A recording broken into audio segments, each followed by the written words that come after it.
Within the labyrinthine corridors of human aspiration and folly, Bill Burr's aerial exploits unfurl as both an amusing anomaly and a testimony to humanity's atavistic instinct for escape. Money on. Aviation and. That's right. You fly. Yeah. How often are you flying now? Like 2-3 times a week. Are you serious? Yeah. What plane are you flying? I'm going for my instrument rating. What plane are you flying? I passed the written test, and then you have 2 years. I fly a Cabri G2. It's a French helicopter. I used to fly Robinsons, and those Robinsons are great helicopters, but it's technology that's from a lot of technology and aviation is old because it takes so long and so much money to get it approved. So these guys in France bought the R-22 that I was flying, took it to France, took it apart, analyzed it, figured out all its weak points, and then redesigned a helicopter. This thing is a work of art. It's basically a baby A-Star. It's like a 2-seater A-Star. A-Star is like what the cops and news people fly. It's the same type of thing. How does Bill Burr get into flying? How did that happen? Bill Burr was into conspiracy theory. Okay. Bill Burr speaking in the third person now. Yeah. I got into conspiracy theory, and I was reading about how the world's money is just sort of a giant Ponzi scheme. Like you and I, if we start a Ponzi scheme, we're going to jail. Yeah, yeah. But if you're part of the Ponzi scheme, it's just like, no, we're too big to fail and all that. So I started getting paranoid that I lived in this city. I swear to God, this is true. I love it. Go ahead. So I started getting paranoid that I'm living in this city that technically shouldn't exist because we stole the water. It's desert. And it naturally, Kevin, before global warming catches on fire for 2 weeks every year, that is now up to about 6 weeks. And I'm like, I can't even get out of this city. Even when everything's working and the dollar hasn't collapsed, it still takes me forever. Can you imagine if the fan, how do I get out of here? Up and out. So you planned an escape. So you said, I'm going to learn how to fly a helicopter. I'm going to go up and I'm going to get out. So when it hit, you just said, I'm doing this. Did you tell your wife? Like, did you have to explain to your wife? I took a couple of lessons just because I wanted to see if I was into it. And I immediately loved it. I am a closet gearhead. Okay. I don't, I'm not good at fixing, but I will watch anything on the internet, somebody fixing something, from a vacuum cleaner to one of my favorite cars to somebody doing a rebuild on a helicopter. I think what those people do is amazing. Fascinating. And also, especially like in aviation, cars and all that stuff, you got people's lives in your hands. So I got into that. So have you bought one or attempted to buy one? Do you have any like planes or helicopters that you own? Yeah, I own one. Good show. Good for you, man. Well, because I wanted to have and it costs a fortune to rent them. It's actually cheaper in the long run to own one. So I recently bought one, and what I absolutely love about it is, if you have an engine failure, you do what's called an auto rotation, which is now, rather than the main rotor drawing the air into the disc, it's now the helicopter falling. It's the air rushing up underneath is what keeps it turning. So you have to fall at a certain speed to keep it turning, because if you're going too slow and your RPMs drop, then you're going to die. So on the R-22 that I flew, I felt like the window was like this. This is the low RPM horn. Okay. This is over speeding it, which you wouldn't give if you did that in a real situation. I mean, it cost you some money, but it was just, you really had to get precise. So I got those down. And now with this one that I have, it's like this. And I feel like, so it's a big difference. Coming down on a cloud. And people don't understand, like, if you stay up on them, how safe they are. Dude, you can literally be flying this way, see your spot, stop in the air, turn around, nose it over, get your speed back, come down, hit your flare, and then level out. And what I like is you can bleed off all your forward airspeed, which is huge to me, because I feel like, because this is what people don't understand, is planes and helicopters. This is going to sound obvious, but you don't really think about it. They're not designed to hit anything. So helicopters. Or planes, yeah. There's no crumple zones or airbags. It's all about weight and balance. It's designed to get up and fly. Yeah. So that's why you'll see these guys will get it on the ground, and then they get hurt really bad. It's like back in the day, like cars in like the 1950s, and there was no crumple zones. pounds, and you'd hit something, and the steering wheel, everything came, but it just came inside. Yeah, you squirted out the side like toothpaste. So now they got it worked out. The engine drops down. They somehow, with the physics that goes around you, like the level that you could hit in a car and still be pretty okay is incredible compared to back in the day. But aviation is still like that. And you never forget that. So it's all about, like bleeding, getting that forward airspeed to just. I just love Burr is in the aviation. I love the fact that your hobby is flying. And here's the thing, Bill, the whole point behind this podcast. I was having a conversation with some friends.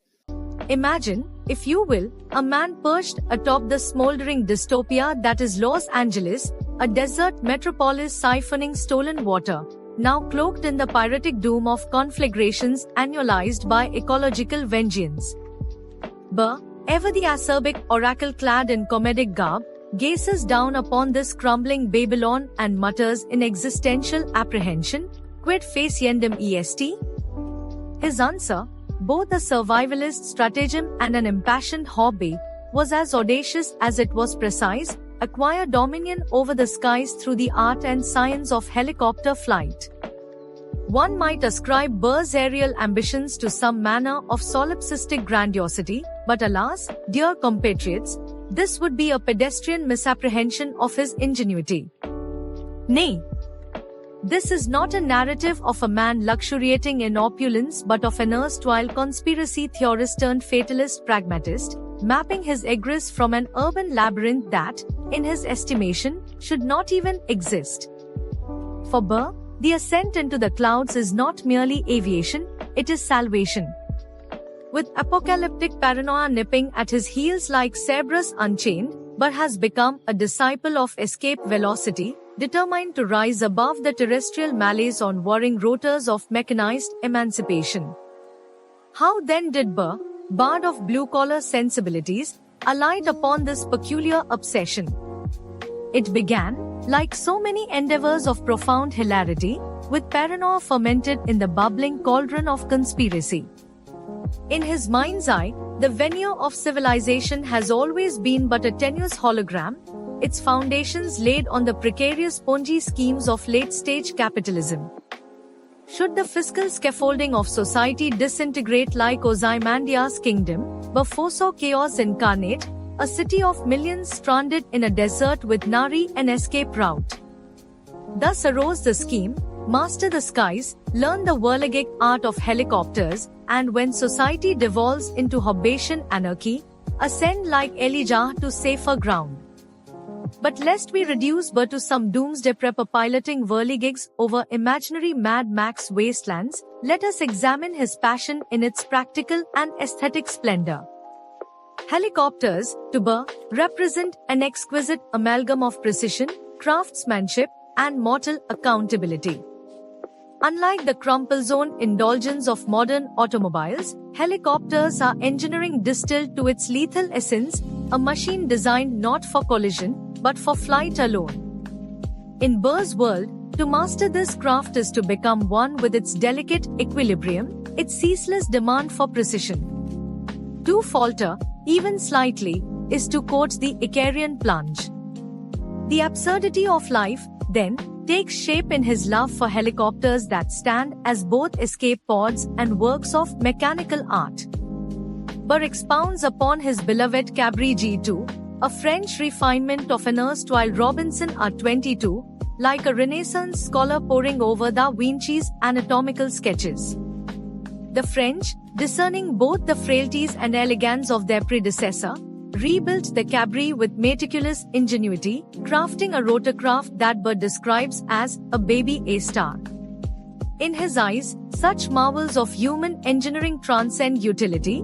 They are airborne symphonies of weight, balance, and delicate physics, a dance where one mistake could summon Thanatos himself.